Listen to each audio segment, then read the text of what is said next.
Have any of you ever seen a rock concert on TV? Or maybe even been to one personally? How did the audience react to the music? Well, did they just sit quietly in their seats and listen? Man, I sure wouldn't. No, they were all en masse, swaying and clapping and dancing and jumping to the beat. They were actually being controlled. I want to say to everyone here today, it's true. We're gonna have a good time. We're gonna have a good time. We're gonna have a good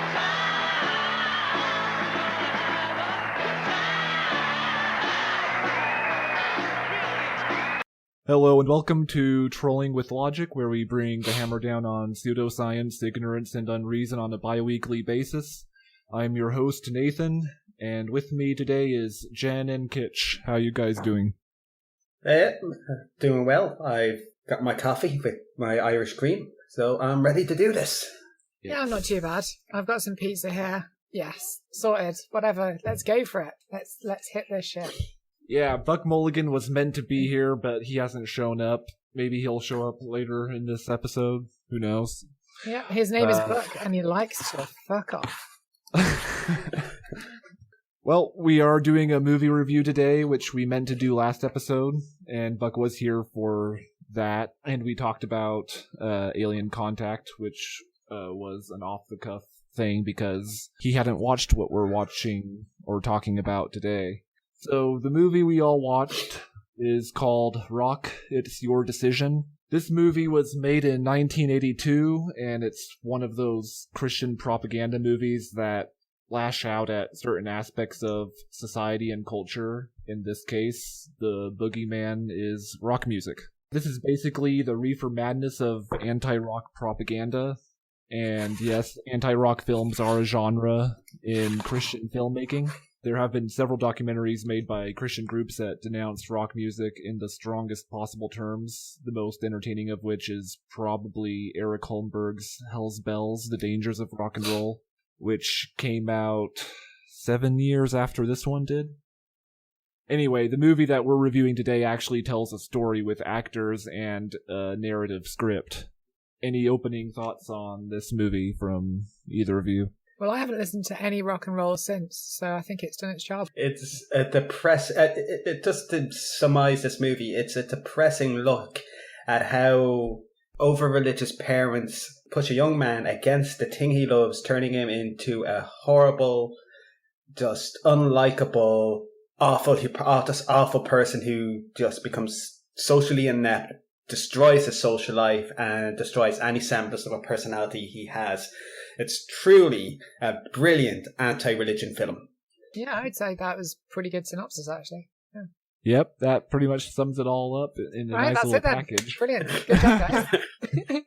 I think it was the Cinema Snob, or it might have been someone else, I can't remember, who made the comment that if you watch this movie in reverse, it's about fundamentalist, pious Christian kid who becomes a hardcore rock fanatic. Well, hardcore is a bit much, but it's not really hardcore because he wasn't really that bad going into it.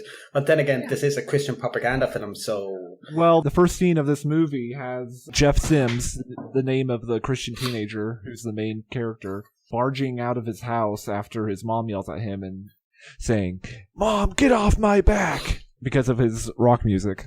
And then he drives away and almost gets in a car accident. He wasn't a mosher, though, was he? I mean, he wasn't like...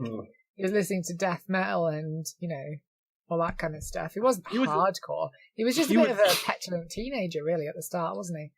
Yeah, he was actually listening to some pretty tame stuff throughout. Yeah. I think that's because maybe the people who made the film, they didn't want themselves to listen to the hardcore stuff. Because they feared that perhaps Satan would get them during the making of the film, so they had to use the slightly less, erotic and sexually deviant versions of what was around at the time, perhaps. I actually did a search for when the different bits of music were playing in certain scenes. I transcribed down the lyrics that were playing and tried to search for it online to see what songs they were using. Yeah. Can't walk on the water.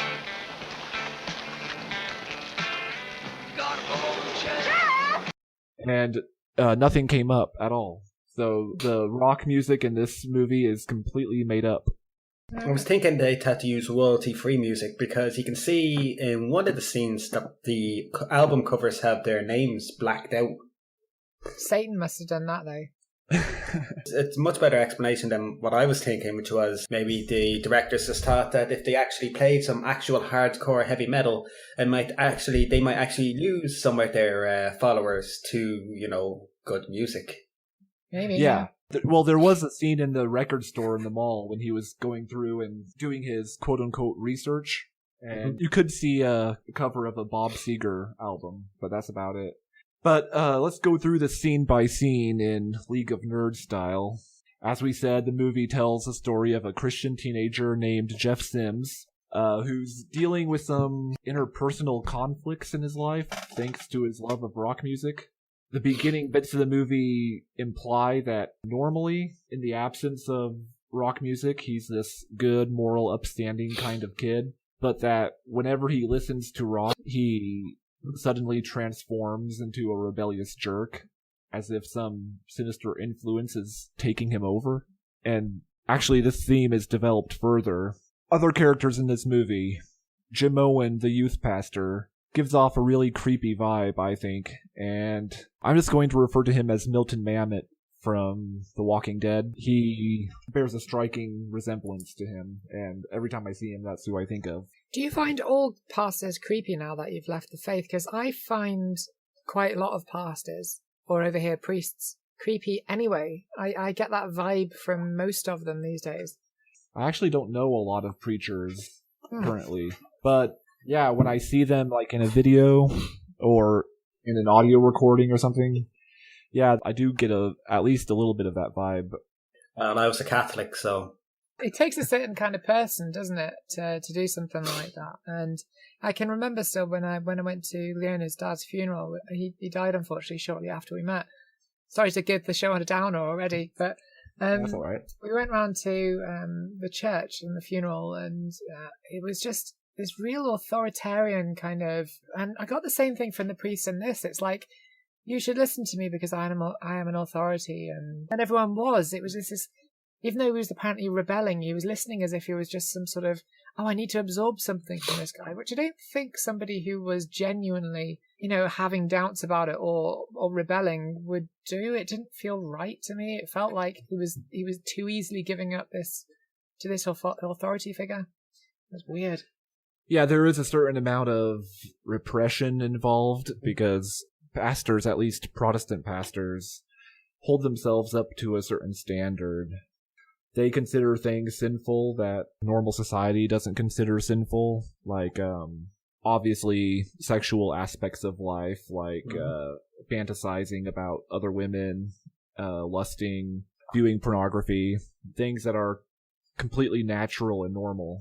They consider sinful, so there's a lot of repression that goes on. But also in the intellectual sphere, there are certain things that, because of their educational training in seminaries, they know to be the case, but that they'll never share with their congregation. Like, they know some of the historical inaccuracies and historical problems with the biblical text and stuff like that, but they won't share that with their congregation. So there's things they know that they're saying is untrue in most cases, because most seminaries do teach some real scholarship that casts some doubt on what they're telling in a devotional aspect to their flock.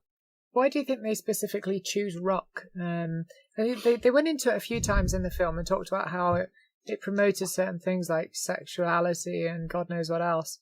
But really there seems to be maybe something, or it seemed to me as if that wasn't really the primary motive. There was something else behind it. Perhaps it was the fact that at the very beginning we saw that it made them lose control, a certain type of authority over their child or over other people within that particular community who then wouldn't show up to church because they realized that there was more to life than just what the Bible or God knows what else was actually teaching them.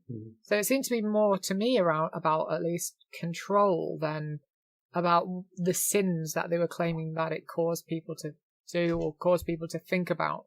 What do you reckon? Yeah, I've actually researched the whole anti-rock movement starting from the 50s onward. It reached its peak during the Satanic Panic of the 1980s in America, and it lasted all the way on through to the late 90s. It's died down quite a bit, but the threat they felt from rock music was pretty much what you said. It was a loss of control over the culture. They had their sacred music, their hymns, and various liturgical songs that in many ways they felt to be just as important as the biblical texts that they based their life on. They felt it really represented to a lot of churches the emotional aspect of their religious life, because they felt really deep and powerful emotions singing the hymns and devotional songs that they sang. It gave them like almost a spiritual experience. And when secular rock music came into its own and drew the attention of all these youths, they felt that it was an opposite influence, a satanic influence, because they didn't understand the music. It was foreign to them, the older generation of Christians. And so, because they put so much emotional weight onto their music, they felt that this music that they had no experience or familiarity with was other and alien and therefore satanic. So that's part of the psychology behind the hatred of rock music. I can understand it in part from my own experience of when I was growing up, because my mum didn't like us listening to anything apart from the classical music that she played. And I used to hide a little radio that my grandma bought me under my pillow and listen to it on the lowest possible volume through the pillow. And even then, my mum used to be able to hear it from the kitchen, because I used to sleep in the downstairs room at the front, and she would sleep in the kitchen, and I would have it on late at night because I wanted to listen to a little bit of what she called tingle-tangle music. And I used to listen to it through that pillow, and she still used to hear it in the other room and come through, angry face, like, "Oh, what are you doing? You shouldn't be listening to this," in her German way. She was absolutely furious about it. She didn't like me. I don't know whether that had anything to do with religion, though. I don't know. I haven't really spoken to her about it. But there was a real sort of fighting against music that was kind of pop music. Anything that was popular was not allowed, which is quite strange. And that only really changed after I moved out, and my little brother and sister didn't really have the same kind of limitations. So yeah, I can kind of understand it from the so-called protagonist in this film's point of view, if he were being genuine. Getting back to this movie, going through our list of characters, we've introduced Jeff Sims, the protagonist, and Milton Mamet, the youth pastor. And then there's Jeff's girlfriend, Melissa. What do you guys think of Melissa? She's not the kind of woman that, she's not portrayed in the best possible light. No, she's kind of portrayed as manipulative-ish. I don't know. She was pretty nondescript. I don't remember that much about her. What about you, Kitch? I just remember just thinking, why is she with him in the first place? My entire questioning behind her character was like, when she left the first time, I was thinking, oh, great. That's good for her. Like, clearly this person is going off the deep end and she should get the hell out of Dodge. This is a really good point, because this is something I don't understand about Melissa and also Jeff's friend Marty. Melissa and Marty are not religious characters. They're pretty secular and worldly. And in fact, they have not so nice things to say about Christianity. They're pretty critical of it. And yet, from the beginning of the movie onwards, they attend church regularly. Mm-hmm. And in one of the opening scenes, Jeff is with Melissa and Marty in church. And the preacher is preaching about how we need to commit our whole lives to Christ, every aspect of our lives, including our music. And Marty's sitting there with Jeff and Melissa, and he says under his breath, all these evangelists are all the same. They're always telling us to do these things we don't want to do. Like last time it was, we got to cut our hair. And he was all griping and not happy. And then Melissa speaks up and says, if it wasn't for the party afterwards, I wouldn't even be here. Why do they need to be in church together in order to go to a party afterwards together? Do you think it was just because they were kids and their parents kind of forced them to go to church? That's what I got out of it anyway. I think so, because I think Marty said something about his dad forcing him to go to church. Yeah. But there's something off about it. I I don't get know, that maybe because it was. I think it was trying to be a kind of a representation of an atheist, or they were being portrayed as a representation of an atheist, but quite a hollow one. Mm-hmm. And I think they were kind of relying on this idea that, atheists might say they don't believe, but they still do all the things that we do, and they just say that they don't. They're just trying to rebel. So I think that's the picture it was trying to paint, as far as I could discern, anyway. I was thinking they were more aiming at people who said they believe, but don't go off and go to church or do any things. They're kind of like the what's the phrase? Laxiday believers, just people who say whatever. I don't know the actual the proper term, but but like a cafeteria Christian. Yeah, that's that what I was thinking of. So do you think they had like practicing people, evangelicals, and then the atheists? Well, that's what maybe. I mean, Melissa is with Jeff, a real serious Christian, so that might have something to do with why she goes to church. Maybe she's a nominal cafeteria Christian. Maybe she's an atheist. Marty's probably supposed to represent the typical unbeliever. Yeah. I don't think she's an atheist, mainly because I don't think this film would do an atheist that subtle. Like if she was an atheist, she would be in the vampire stuff and the blazing day and mascara and all that. It feels like the entire thing is done really softly, so the parents are like really softly, apart from the dad, who we'll, I'm sure, talk about later, who comes across fucking creepy as fuck. But I mean, the rest of it is all sort of, everything's lovely, blah blah blah. That pastor as well, he was all sort of, I just want to help you, I just want to give you advice, and it was all sort of la di da. Kind of goes out the window at the end, though, with that big speech at the end. The evangelical is the only extreme in it, really, isn't it? That's the only one that kind of stands out, and that was kind of a moral thing. So it's just like, look, this is the only powerful position to take. So about that pastor, Jeff's mom calls him on her phone, her rotary phone, of course, to tell him that Jeff is acting up and, oh my god, he's 16 years old and he won't listen to me. What a concept. He won't obey me. And so she asks him to talk to him.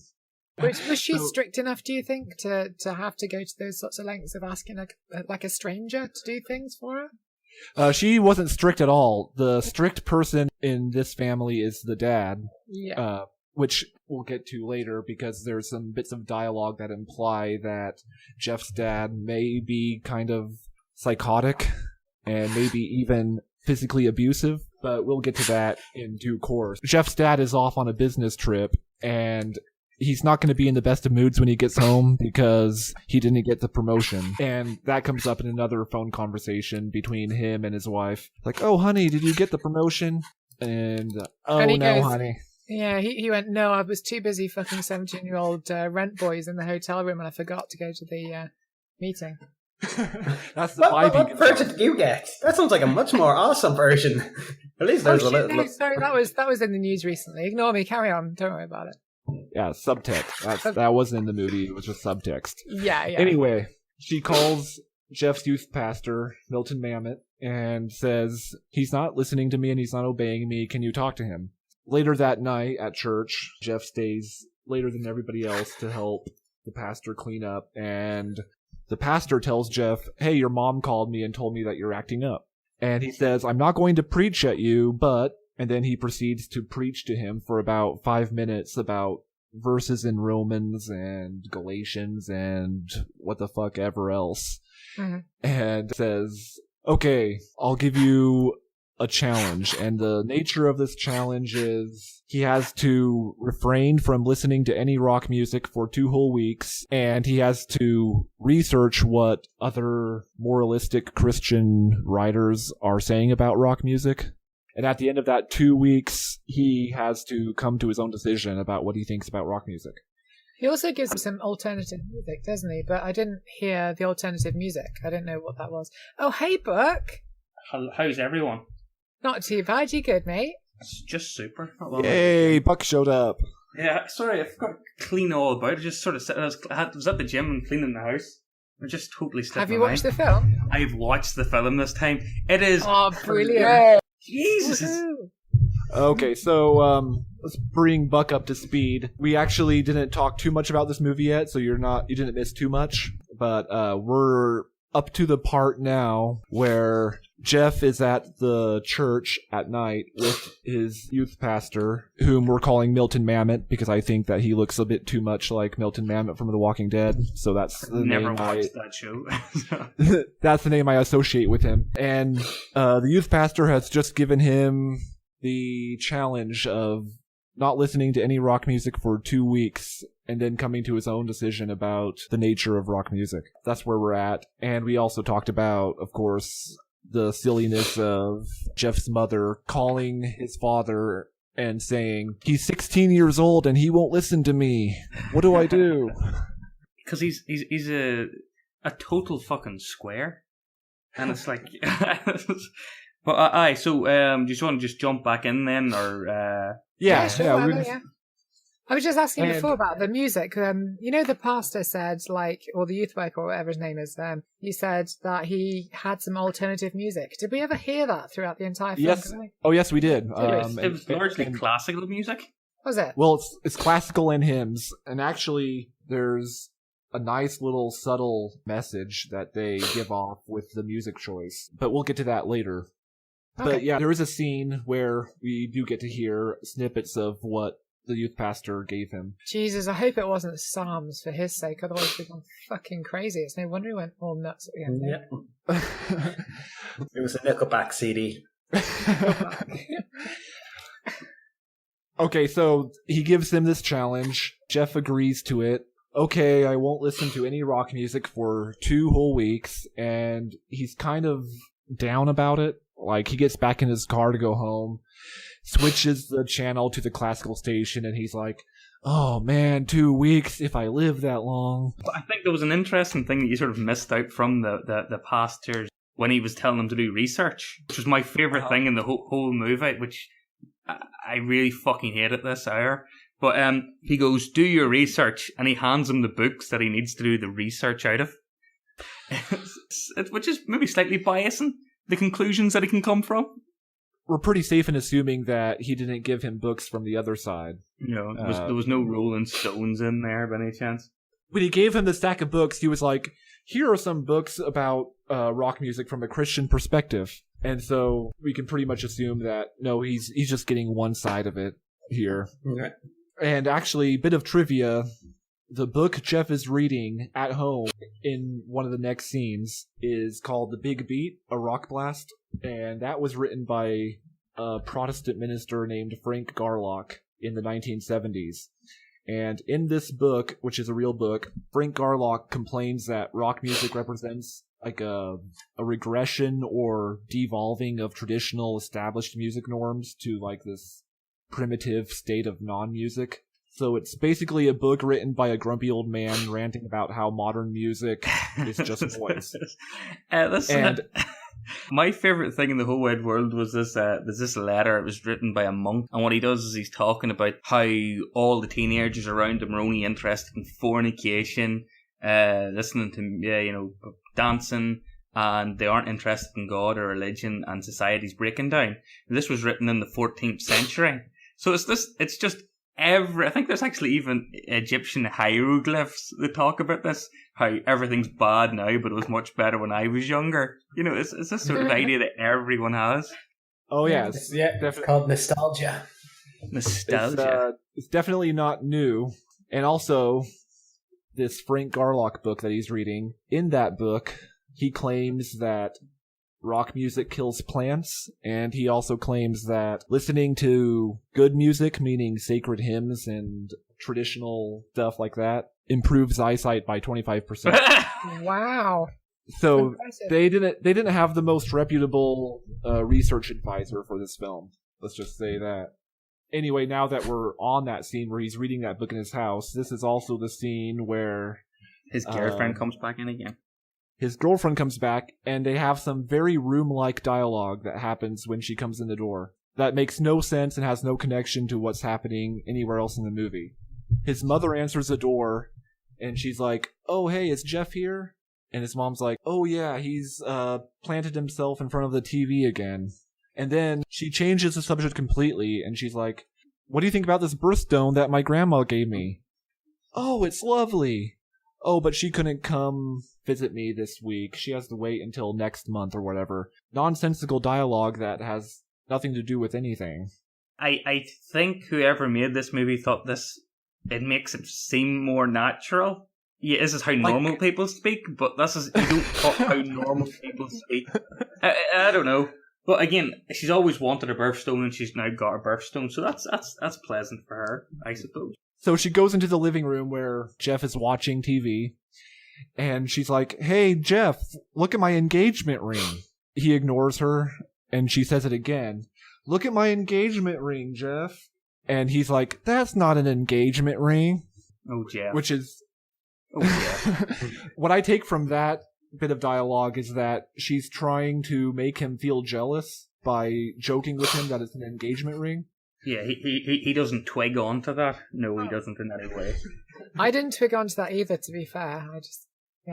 I thought it was just a weird bit of dialogue again. I didn't understand what was going on. It just felt very weird to me. But I didn't catch it on the first time.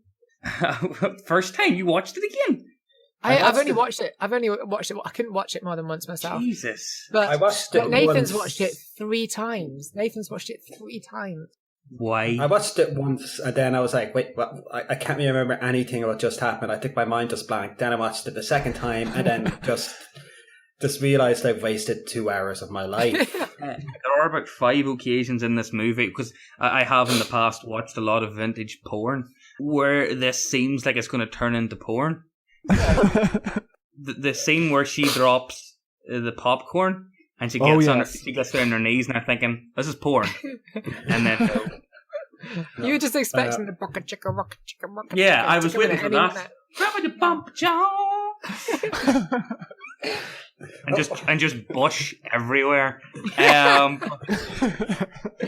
George Bush, he's just popped out from behind the safe where he's watching it all. I love that scene because first she says, because when Jeff says, "Oh yeah, your ring is pretty. It's all right," and she's like, "Man, you wouldn't know pretty if it slapped you in the face." She should have slapped him at that point, right? Or else they could have used that pretty ring line to move him to the porn. That would have been their transition opportunity that they missed. That was the perfect transition. This film is so bad that at this point only just hardcore pornography can save it. Only hardcore BDSM pornography. Oh dear. So they start watching TV together, and interestingly, they're watching a violent program that involves shooting and some scuffling or something violent. And maybe they were trying to set up a sequel where they talk about the evils of violent TV, but Melissa says, "Oh no, look, Jeff, he's going to shoot her." And she knocks over a bowl of popcorn on him, as Buck mentioned. And then Jeff says one of the best lines in the whole movie. He says, "What do you do for an encore?" Yeah. It's all very natural, normal dialogue. It was another cue, that wasn't it, Buck? That was another cue. What do you do for an encore? Yeah. That popcorn out of your lap with my mouth. Yeah. I think maybe the porn's just been edited out of this. As it might. Maybe that's why the dad felt so kind of foreboding and harsh, because he was actually just the master coming in at the end, and then it all went shitting tits up after that. Yeah, that makes sense. Jeff raises the bowl to her face and says, "What does the Bible say about an eye for an eye?" To which she replies, "The Bible says nothing about bowl for bowl." I mean, it was so funny. I mean, I'm still laughing about that. It was their attempt to be funny. But yeah, I know. It was hilarious though, Nathan. We've got to think about it, and you've got to think about the intricacies of that particular joke, because it's a biblical reference, but then it's also talking about popcorn. So it's just right. Carry on. It was before its time. After she says that, he says, "Forgiveness is one of my better virtues." Again, I slightly porny. And this is where we get to the music that his youth pastor gave him. So he turns off the TV. And he turns on his vinyl player, and there's an instrumental hymn playing called no one ever cared for me like Jesus. That is actually pretty apropos music choice for this film, given how his girlfriend is going to end up treating him and how his friends will end up treating him later on, and how he'll treat them. It's an odd music choice to play for your girlfriend. Like, you know, I know when my girlfriend was over, I'd instantly put in the best hits of Jesus Christ and the the Thundercats, or I don't know any Christian band names, so I'm just making them up as I go. The Thundercats, right? To be fair though, it's not too far off what Leia sung when she was in prison, in Spaceballs, when it wasn't actually Leia. Do you remember that? Where she goes, "Nobody knows the trouble I feel. Nobody knows but Jesus." Who sang that song? I don't know. Knows the I'll have to look that up. Nobody knows my sorrow. I know the singing frog from all the. It's the talking frog from all the Bugs Bunny cartoons. Oh, I don't remember a frog. The frog that would speak and dance when one character was looking at it, but then when anybody else looked at it, it went back to being a normal frog. I don't remember him at all. Is this some Bugs Bunny porn you've been watching? No, I know. This is legitimate. It's in Looney Tunes, but it wasn't Bugs Bunny. It was. I know the skit. I know it. I'll Google it. Oh, okay. What does the frog have to do with this anyway? Just out of interest, because he's to sing that. Nobody knows the trouble I see. This is a connection of a connection of a connection. This is how he. He actually has a character name. It's Michigan J Frog. Michigan J Frog. Looney Tunes, superb. That's what I'm just saying the matter. It's far more funnier than this movie. Oh yeah. Jesus, that's not as good as I was saying. But guys, we have to get back to it, as painful as it is. Yeah. So what happens next is basketball court. Basketball court? I think they're on the basketball court next, are they? Oh no. Before that happens, Melissa asks him about getting the concert tickets, and Jeff says, "I can't go. I made this deal with my youth pastor that I won't listen to rock music for 2 weeks." And she's pissed off about it and storms off and says, "Well, if you won't go to the concert with me, maybe Dennis will go with me." And who we never get to see or hear from again. Dennis, I mean. Who is this Dennis? I'd like to follow him in this picture. Sounds like he's going to get the girl. He's a menace. Dennis sounds like a pretty cool guy. Like everyone in this movie is fairly reasonable. He turns into a bit of an asshole, but again, like as far as assholes go, he's not the worst asshole. He's just indoctrinated. That's all. Yeah, it's not completely his fault. I blame the parents. Moving on to the next scene, which I guess Buck said was the basketball court, which also had an opportunity to turn into porn. What kind of porn? Well, gay basketball porn. But there were a couple of incidences where like a shirt could have come off.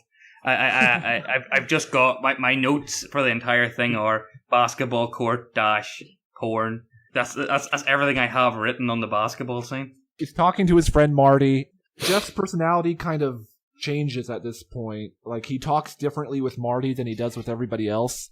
He talks like he's trying to be cool and hip. He's like, "Hey man, you know, I'm starting to believe what these preachers are saying. You know what I'm saying, man?" And he's trying to ease his friend Marty into what he's about to tell him about, "You're sinful and this rock music you're listening to is evil." And he's trying to ease him into that nicely. Tells Marty, "You're the one who's always saying you want to see it to believe it, so why don't you come to my house and see what I'm talking about with this music?" That is very pornographic. I'm sorry, I couldn't let that go. You're always saying you want to see it. Come to my house and take a look, big boy. Oh my god. They go to Jeff's house and Jeff is showing him his record collection. And he's like, "Yes, record collection." Record collection. And they do. I'm sorry, I have a fever. I'm partially delirious. To be fair, they do talk about sex, so you're not too far off. They're in the room together, and Jeff is like, "Hey Marty, have you noticed how many of these songs and albums talk about sex?" Yeah. Okay. And then he starts putting his arm around him, and puts his hand on his trousers and he goes, right, you notice how it's also sexual? Do you like it? Are you lying on my bed now? Oh, yeah. You like my record collection? They've got holes in the middle of them. Oh, yeah. Pretty much. I have nothing to add to that. God. I should go to fucking bed, honestly. Oh. Except to say that Marty's weirded out by Jeff. He says, he really is, because his best friend is talking about songs that have sex in them. He was getting vibes, big time. Yeah, definitely getting vibes. He leaves pretty quickly, God. And as he leaves, he picks up a couple of Jeff's albums, and he's like, hey, if you're going to get rid of these, why don't you throw them my way, huh? And then he storms off, which is a reasonable request, I guess. Yeah. By the sounds of it, he does have some pretty good music. So he did the old days version of "Can I Have Your Stuff," and then left. Yep, exactly. Classic. So the movie goes on to document Jeff's research that he does by going to the mall, going to the record store, and he's carrying like a clipboard and notebook with him, and he wants to interview like the manager of the record store, and he wants to interview random shoppers who are shopping there about their music tastes, and he goes through and copies down the songs off of the bands that have been most popular the past couple years. And I don't know, maybe this is a preliminary stage of his research, but what's interesting is that because of this deal he made with his youth pastor, he can't actually listen to any of the music he's researching. Yeah, but just kind of key. It's like doing a movie review on a movie that you actually haven't watched, or doing a book review on a genre that you actually have no idea about reading the book. And this is actually a key bit of social commentary that the writers put in without realizing it. Or maybe they did, I don't know. But all these anti-rock Christians in the 1970s and 80s, they didn't listen to any of the stuff that they wrote about. Mm-hmm. Yeah, but I think that at that period as well, they're going through the banning of comic books and similar sorts of, so people who had never read a comic book in their life were making massive claims about what was in them. I think the famous one was that Superman represented Nietzsche's Übermensch. The perfect. It's like, no, this was a serious bit of social science at one stage, where no, it was not serious, but it was considered serious. So these people have a small, rough idea. You take it. So they mentioned "Start Me Up," so the Rolling Stones song, and they're talking about that, which is a song about sex. The whole thing is about you start me up, you turn me on, basically, which is a fucking tune. But so there's no real care for, or nobody listens to it. It's about sex, therefore it is bad. That's it. Well, we'll get into the list of songs that they mentioned later on near the end, and we'll find out that none of the songs they mention have anything to do with what they think it means. So there's another key scene that happens right around this time when he's doing his research at the mall. He's leaving and he passes like an audio store, and this whole time there's like a voiceover going on. So like he's describing to his youth pastor what he's been doing for his research, and while this footage is playing over it of what he's actually doing. He passed by the audio store with the music playing, and he says, I just stopped there and listened without realizing what I was doing. The beat just grabbed me. I couldn't get the music out of my mind until I got home and played one of the tapes you gave me. Just weird being controlled like that. And this is something we brought up early in this show, before you came on, was the theme of evil possession via rock music. Because Jeff, in the absence of rock, when he's not listening to it, seems like, well, like you said, a square kind of... No, even with rock music, he's a total fucking square. They're all fucking squares. I mean, like, he's like, his parents are like, oh, he's being disobedient. He's like, first of all, he isn't. Is he sick? When are he 16 in this? Yeah. He's like 35. Well, the thing is, he does transform a little bit, because the movie implies that as soon as he listens to rock music, he changes from this good kid to like this rebellious jerk, because the opening scene of the movie is him going, "Mom, get off my back," and storming out of the house and almost getting into a car wreck, all because of his rock music. So there is this theme of rock music possessing or controlling him in a malevolent way, like some kind of malevolent spirit taking hold of him. And that'll come up again at the end as well. So after he is done describing this research he's doing, it cuts back to the youth pastor and Jeff talking in the church. And at this point comes the big reveal that Jeff's youth pastor used to be a drummer in his older brother's rock band before getting saved. This movie is so fucking boring. It was just so boring. And I chose Jesus. I don't know. It's. I genuinely know people like this. They're like saved people, but they're like saved at one moment, and the next moment they're drinking and riding and doing everything else, and then the next time you see them, they're saved again, and they're very respectable and very, looking down their nose at you, not believing this here. So it's sort of like, it's this non-thing, the music that you listen to. And they want to make the biggest fucking deal out of it possible. That Sunday Christian that you're describing is exactly what this movie is railing against. Because there's that scene near the end where Jeff says, "I don't want to be just a Sunday Christian. I want people to look at me and think that I'm different." So it clearly advocates for Christians to take a very strong stance and become culture warriors in such a way that they're completely set apart from culture and society in a really extreme way. Did anyone get terrorism vibes from that at all? Like he wanted to be the next Anders Baron Breivik? In fairness, 10 years after that take place, you see it happen. Yeah, I know. It's like, it reminds me of that film. Have you ever seen the film Rampage? No. Watch the film Rampage. It's about a guy who develops a plan to kind of screw up his local neighborhood in this big sort of terrorist attack. And I think that's where this kid will end up one day. Well, he would have already ended up there because... this is true, yeah, because he's going to be like 60-odd now, isn't he? 16 in 1982. Yeah, that makes sense. Okay, fair enough. Okay, he's not that old then. 50-something.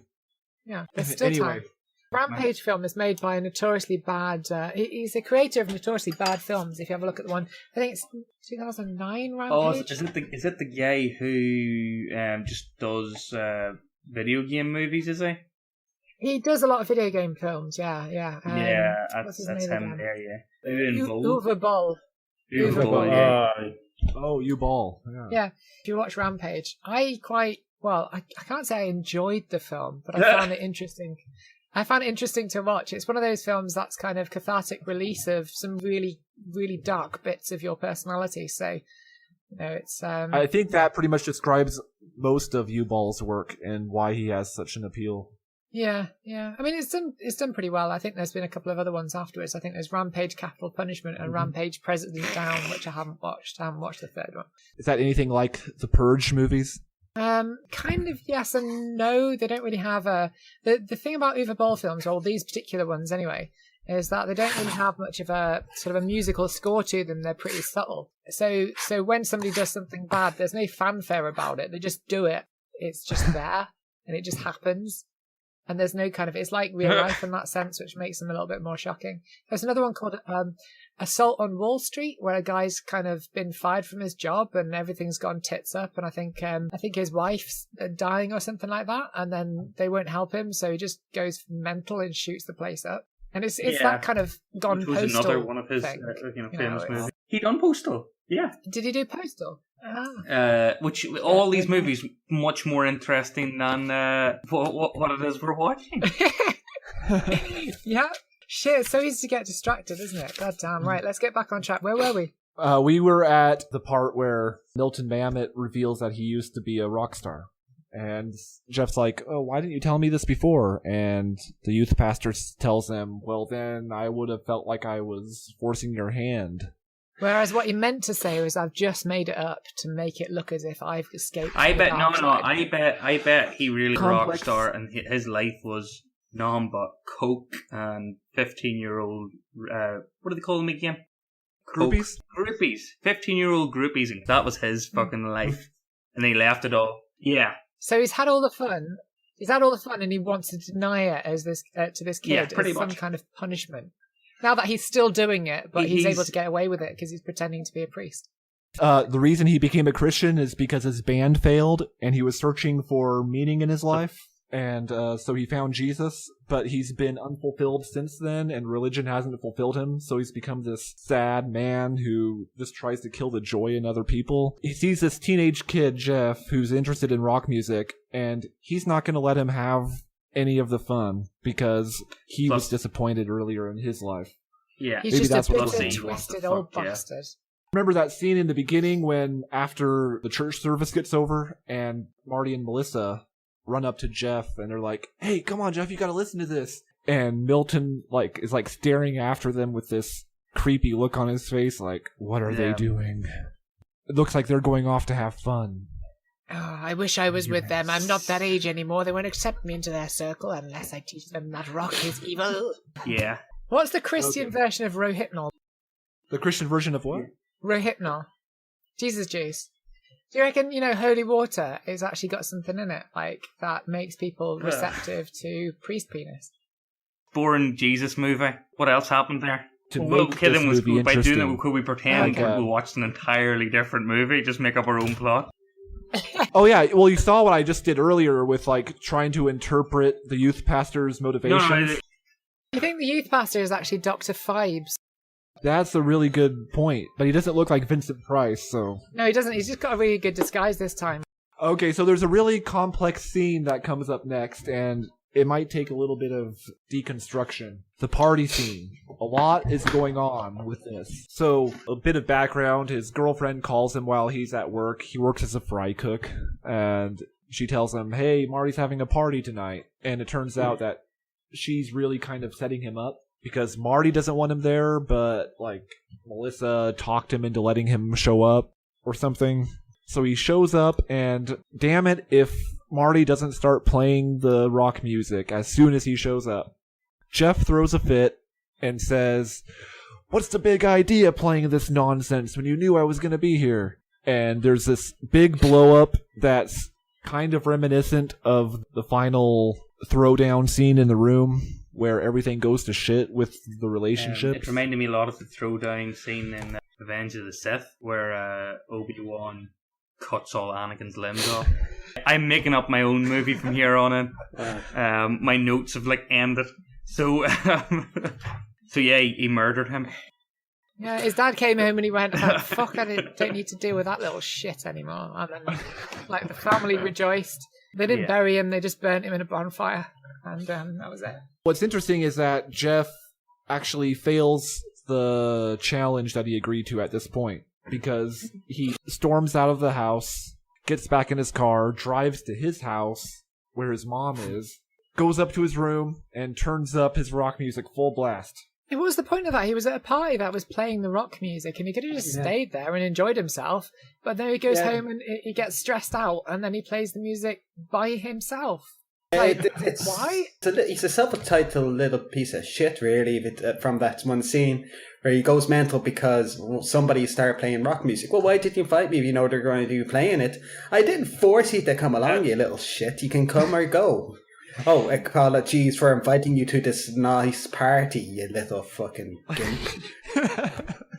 Exactly. As he's leaving the party, he's like, "It's not going to blow over now. It's not going to blow over ever." Meh. And he goes home, and at that point, as soon as he gets home, it does blow over, because he plays his music. And his mom melts down, slaps him in the face. Best part of the movie. And this is the part where we get to get a glimpse of what his dad is like. After she slaps him, she's like, "Just wait until your father gets home and I tell him." Yeah, and then there's a little cut sideways to looking at his arm and seeing all the cigarette holes that have been in there from previous times. And this film got dark all of a sudden. There is a dark undertone, at least. Yeah. And so he goes off on his mom about her soap operas, which he says are basically just sex with commercials. And he says, "Go ahead and tell Dad, I don't care." He storms out of the house for the second time. Second house he stormed out of that night. And then he just kind of drives around aimlessly, and we get like this really awkwardly done montage of previous scenes. Lines of dialogue just kind of thrown together, kind of like a recap of everything that's been stressing him out over the last 45 minutes of the movie. He parks his car in this really remote area, kind of outside the city, and he starts talking to his imaginary friend. Dr. Here answers back saying, burn them all, Jeff. Burn them all. And then he goes, takes out the petrol can and a load of bottles that he's had prepared back there. He starts filling them up and tearing chunks of tissue and stuff, stuffing them in the top of the bottles before he drives back to town and burns the whole fucking place down. He tells Jesus, you know what, Jesus, I can't fight everybody. Jesus told me. Yeah, it's like Platoon, wasn't it? It was awesome. A little bit, yeah. He ends up telling Jesus, okay, you know, I do want to glorify you in every aspect of my life, including my music.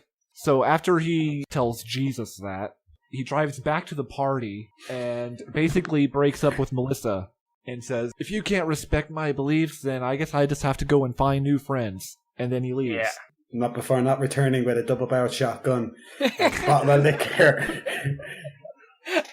We all want this to go south so fast, don't we? Oh my god. Okay, well, we'll come up with more ways to come up with an alternative, interpretive, different way of viewing this movie. How long before Hollywood goes through everything and eventually gives this movie a gritty reboot? A gritty reboot I would like to see, actually. I would like to see it with violence, with pornography, and God knows what else in it. You know, the real deal. Like with, you know, Battlestar Galactica. I was having a conversation about this the other day. The original BSG was a Mormon tale, and the second one is a Mormon tale as well, but it's been adapted so it's more violent, it's more gritty, it's more real. The ending still made sure that I'm never going to watch it again because I hate the idea that it was oh god, did it you wouldn't understand after all that good shit. And maybe the next bit of BSG will actually have a decent ending and have so much violence and grit. And maybe this film, when it comes on again, will have some actual rock music in it. Maybe I'll rewrite it and submit it. Maybe we should actually just film it. Maybe we should all just get together and make a better That would be version. awesome. Let's do that shit. We will have to make it exciting, though. That's the thing. To wrap this discussion up, there's a really important bit at the end, and that is Jeff's climactic speech at the end. And this is where the heavy-handedness of the movie really comes down strong with its preaching and its message. There's a few actually really good lines in here, though. The possession theme comes up again. He says, man, I can just turn up that old stereo and the beat just drives away my bad mood. Pretty soon I'm really getting into it, really moving with it, and all my problems are gone. But what about the spiritual part of me? He says, I know what some of you are thinking. Hey, I listen to rock music, but I can control it. And then he says, I don't think that's right. What's the first thing you do when you wake up in the morning or when you come home in the afternoon from school? Have a wank. We were all thinking it. He's getting really thought policey at this point. Just walk into some record store that's playing a good get down beat. See what the music does to you. And then he talks about, hey, have you guys ever seen a rock concert on TV or been to one yourself? Look at what the music does to people. They're all en masse swaying and clapping and dancing and jumping to the beat. They were actually being controlled.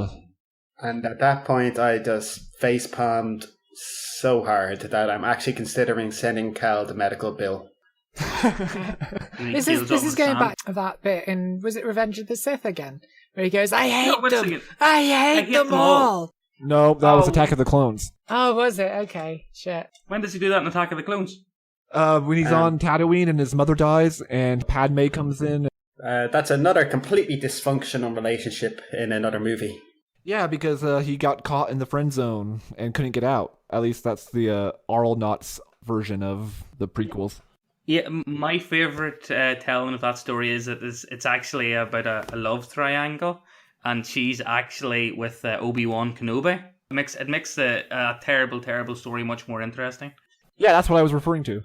It's baby, baby, baby time. It's baby time. It's baby time. Did you just have a stroke there? In that alternative version of the prequels that we're both talking about, there's a subplot where Obi-Wan and Padme want to give their baby to C-3PO? Creepio, as they call him. And Creepio starts singing this hilarious song about how it's baby time, and he's so excited to get this baby. You'd have to watch it. I can't reproduce it here, how awesome it is. Was there anything else about this movie that was noteworthy, do you think? One thing I didn't want to mention was he goes through a list of songs that he finds objectionable, and he gets absolutely everything about these songs completely wrong. So, for example, he says, listen to these titles. Listen to how many of them have something to do with Satanism or the occult. And he lists a bunch of songs, and I'll go through them right now. Sympathy for the Devil and Dancing with Mr. D by the Rolling Stones. Now, Sympathy for the Devil is a song that's being told through Satan's perspective, and he's talking about the horrors of history, and he's kind of taking responsibility for them. Dancing with Mr. D is not about the devil. Mr. D refers to death, so he gets that wrong. He mentions Dance with the Dragon by Jefferson Starship. That's not a reference to Satan. He's talking about the Chinese New Year dragon in that song. It's not about drugs, no? Might be. It is Jefferson Starship. He mentions the song Evil Ways by Santana, but, of course, he completely fails to mention that the very first line of that song is, you've got to change your evil ways. They just found a song that said evil ways in it and said, oh, there's something objectionable. It has evil in the title. I want to listen to these songs right now. That's a fucking tune. These are actually some really good bands that they're introducing people to. The only good thing that could have come from this movie is back in the 80s when church groups were showing it, some of the kids in the church might write down some of the names of these bands and start checking them out, you know? Then he mentions a song by AC/DC called Hell Ain't a Bad Place to Be. Apparently they didn't listen to this song either because that song is actually referring not to a literal hell, it's actually referring to a relationship with a woman gone bad. He goes on, it gets even weirder and more bizarre from there because he starts talking about how this really vanilla light music is evil. He says Captain and Tennille have tried to change their image with songs like You Need a Woman Tonight and You've Never Done It Like That. This movie thinks Captain and Tennille is evil and satanic. That tells you all you need to know about their their research skills here. Yep.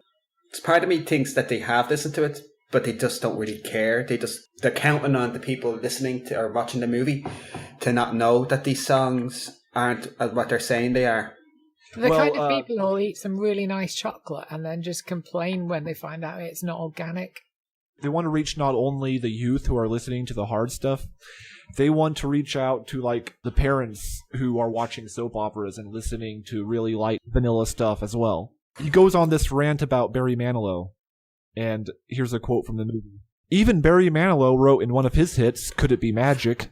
Come into my arms and let me know the wonder of all of you. And then he says, yeah, and he's supposed to be mild. Oh my god. So they're going after the stuff that parents would listen to as well, and trying to make sure that everybody walks the straight and narrow, and there's no diverting into even any of this really vanilla stuff that nobody besides them would have any objection to. And I think this is something that religion wants to do, and I think Islam does it much better than Christianity does, that it wants to control every aspect of your life, where something sort of harmless and sort of, as music you listen to, well, no, we want to control that. We don't want you having any sort of stimulus that we're not in some way in charge of. So, you see a lot of like bizarre sort of things like this, and a lot of examples of it. Yeah, we talked a little bit about this before you came on the show, about the narrative of control, and I was talking earlier about how the pious and the faithful in various congregations across denominations consider hymns and sacred songs to be kind of the emotional side of their religious life, and so they get these really high emotional spiritual experiences singing these hymns. And so when they encounter new stuff that's foreign to them and raucous and completely unfamiliar to them that the kids are listening to, they automatically, psychologically go to this place where, well, because our sacred music has a lot of emotional weight for us, then this music that we don't know about and is weird and different to us it must have the opposite influence, and it must be satanic in nature. It's like they're projecting their own emotional weight and importance that they place on their music and putting it on the secular music. Don't you also think it's quite ironic how they're so against sex, but then letting God inside of you and letting him come inside of you and all that kind of stuff is absolutely fine? You can be a whore for God, but you're not allowed to fuck around outside of marriage. It's just ridiculous. I think part of that has to do with the veneration of God as your first love. I think that in itself is the clue, because they talk about God without realizing it in very sexual terms. Very sexual terms, yeah. as a South Park episode where Cartman's doing Christian music. So all he does is he takes pop songs and then puts God into it instead. I want to feel your salvation all over my face. That's good. So that's basically the movie, and they all agree that Jeff's a fucking square. His girlfriend, I'm going to presume, sort of gets bored of him after a while. Maybe he's only 16. He'll probably grow out of that phase. I was pretty religious when I was 16. Probably an atheist now. Do you think it was worth watching at all? Do you think it shone any kind of light on the people who made it? Yeah, again, because I'm so aware of. Do you know what this is very similar to? Do you know any of the Satanic Panic stuff? Oh yeah, it's very near and dear to my heart. I love researching the Satanic Panic. So entertaining. It's very, very similar to that. In fact, this could have got a lot more mental. Which Queen song was it? And what you can hear in the noise is "It's fun to smoke marijuana." Oh, that was Another One Bites the Dust. Another One Bites the Dust. Yes. I wrote an article about backward masking a while back on my blog. It's a fascinating topic, I think. It's brilliant how people have been trolling people throughout history using whatever means possible to just fuck with people who are credulous to stuff like that. I mean, sometimes it backfires and you get times, like really bad times, like the Dark Ages, where everyone just gets murdered as a result of it. But, you know, the rest of the time it's awesome. Yeah, Dark Ages, absolutely no crack whatsoever. Bad time for everyone involved. You know what this movie reminded me of? It's very similar quality-wise, and it came from the same era. There's a Mormon anti-coffee movie. Anti-coffee? It's a movie short. It's like 3 minutes long. It's like a skit. I'll post it in the chat here, but it's called A Cup of Coffee. It was made in 1980 by the Mormon Church, and I have our friend Natalie Newell to thank for pointing this out to me, that this thing exists. Natalie, she's no friend of mine.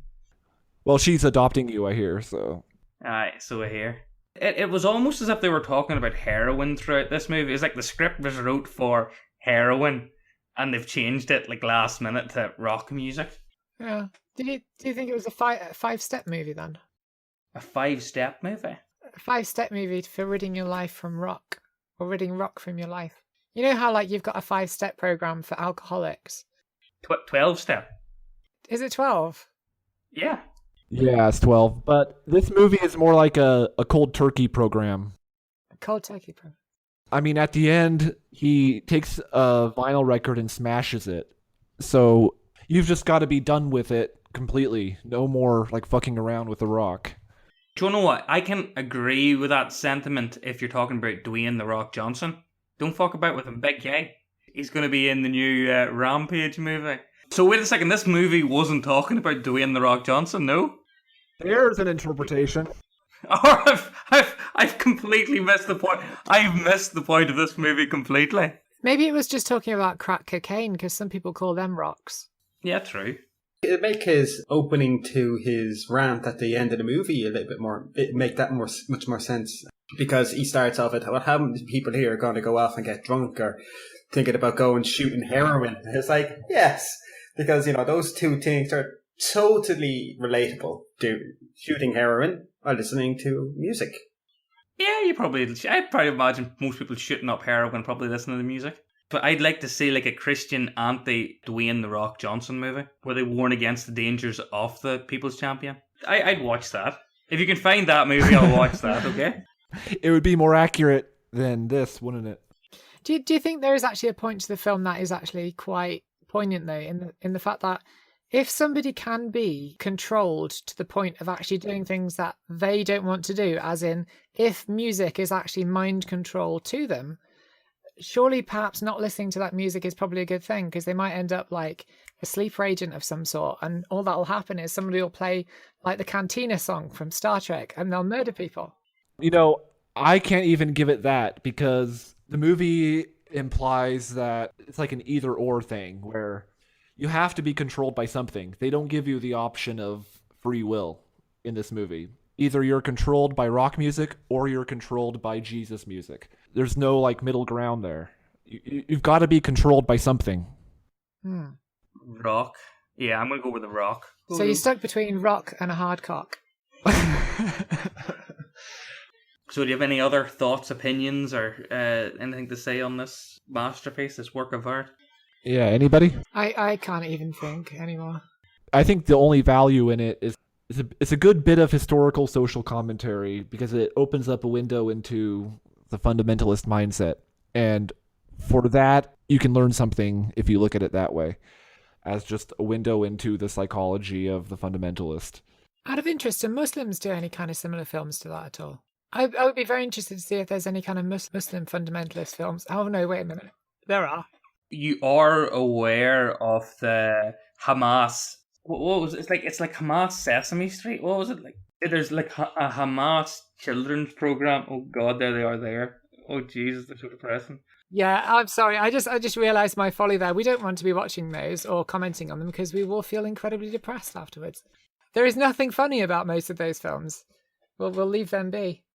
Well, what do you say we call this podcast to an end? And thank you all for listening. If you like our show, give us a review on iTunes or whatever other platform you're listening to us on. Big shout out to our 2 patrons that we have, Microbloganism and Josh from the Society for the Advancement of Science. Thank you both for your support very much. And if anybody else would like to support us with a $5 per episode or more donation, we have a Patreon set up for that purpose. Buck, where can people find you if they want to follow you? Get me on Twitter. I have to go. I can never remember if my tweet handle is that Buck Mulligan or. I do believe it's at that Buck guy. I think I remember better than you. That Buck, yeah. Oh, for fuck's sake, just work. At that Buck, yeah. Follow me on Twitter, yeah. And if you want, I'll send you a picture of some of the detritus about my living room as a wee thank you for following me. Yep. All right. Thank you all for joining us, and I'll see you next time. Bye, guys.